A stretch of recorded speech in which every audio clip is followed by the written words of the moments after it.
नमस्कार मित्र हो, मी आलेले आहे समुद्रकिनारी आणि आपण जे पाहत आहात ते सर्व मीठ आहे. ते आपल्या देशाचं स्वदेशी मीठ. ही जी महिला काम करत आहे ते मिठाला एकत्र करत आहे आणि या ठिकाणी हे मिठाची शेती केली जाते. हे आपण पाहत आहात, इकडे सर्वीकडे पाहत आहात ना, हे सर्व समुद्रातल्या पाण्याला एकत्र करून असे शेततळे केले जातात आणि त्याचबरोबर त्या पाण्याला साठवून एकत्र करून आणि त्यातून असं हे मीठ तयार केलं जातं. नमस्कार मित्रो, आपण पाहत आहात हे आपल्या समोर हे ढिगारे जे दिसत आहे ते इतर काही नसून आपल्या देशाचं आपलं स्वदेशी मीठ आहे. हे पाहू शकता तुम्ही. हो का, हे मीठ हे अशा पद्धतीनं हे एकत्र इथं मोठमोठे मिठाचे ढिगारे साचवलेले आहेत आणि हे दृश्य पाहत आहात ना, हे समोर हे समुद्रातल्या पाण्याला एकत्र करून या ठिकाणी शेततळे केलेले आहेत आणि या शेततळ्यामधून हे असे एकत्र साचून त्या पाण्याला त्यातून मीठ काढलं जाते. ही महिला दिसत आहे ना तुम्हाला बरकर, ही महिला या सर्व मिठाला एकत्र करत आहे. हे पाहता ना मीठ, हे कंकर खडासारखं मीठ आहे. असे मिठाला साठवून ठेवून मोठमोठे ढिगारे केलेले आहेत आणि ही महिला या मिठाला वाळू घालत आहे. तुम्ही पाहताय या मिठाला वाळू घातल्याच्या नंतर या कंकर खड्याचा मीठ जो आहे त्याला एकत्र करून ही दुसरी एक महिला या ठिकाणी घेऊन येत असते आणि त्याला या बोऱ्यामध्ये या मशिनीमध्ये टाकून बारीक पुट्टी बनवली जाते आणि या अशा ठिकाणी मोठमोठे थैले बांधून ठेवल्या जातात आणि ही जाते कंपनीला गेल्याच्या नंतर त्यातून प्रक्रिया करून हे मीठ बनवलं जाते जे आपण घरगुती खाण्यामध्ये वापरतो. तर अशा पद्धतीनं हे प्रक्रिया चालू असते.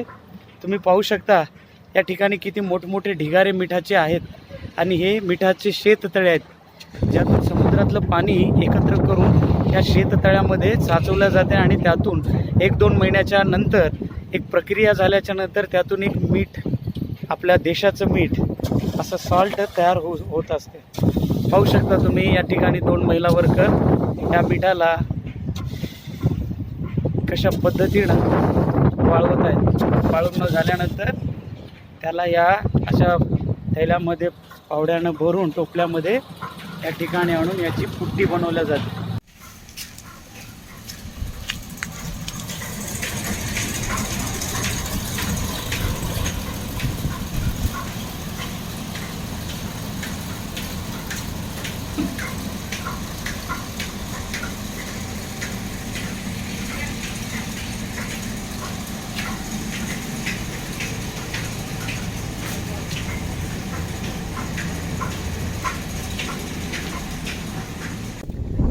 आपण आत्ताच आतमध्ये पाहिलो होतो, आतमध्ये मशीन चालू आहे आणि त्या ठिकाणी हे सर्व मीठ साठवून ठेवलेलं जातं आणि याला असं एकत्र करून ही महिला या सर्व मीठ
चला तर मग तुम्हाला कसं वाटला व्हिडिओ नक्की कळवा.